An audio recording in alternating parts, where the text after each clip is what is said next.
It will be interesting to see how much that's offset by the strong job numbers this morning. Well, and you lead me perfectly to a question for Greg Ip. You've been looking at these numbers, the jobs report just out in the last hour or so, and it's better than expected. Yeah, Wall Street had been expecting employment to be up 200,000. It was up 290,000, but it gets even better because it revised up the previous numbers, so it looks like the past was better than expected. Now, if you look at the details of the report, we see things like manufacturing and construction, which had been extremely weak. They're both up. It turns out that census hiring was not as big a portion of that hiring as we thought. So the private sector is looking very strong. The unemployment rate did go up to 9.9% from 9.7%. Yeah, and you got to explain that, because I think a lot of people are thinking, what?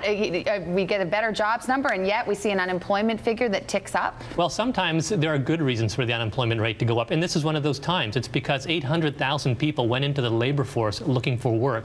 So there were more people reporting themselves as unemployed and available to work. A lot of them found jobs, but a lot of them didn't. That's why the unemployment rate went up. But it doesn't change the fact that underneath we're creating more jobs than we expected. And that's good because those people have income to spend, and it suggests that the recovery will become self-sustaining instead of excessively dependent on government stimulus. And Greg, what's so frightening about what? Oh, sorry. Oh, go ahead. I'm sorry, John. Go ahead. I was going to say I talked this morning to Mark Zandi, the independent economist, and he said he had expected a lower number, 175,000 jobs. He said it's almost like a light went on within the U.S. economy in April, and people realized, yes, we do have a real recovery.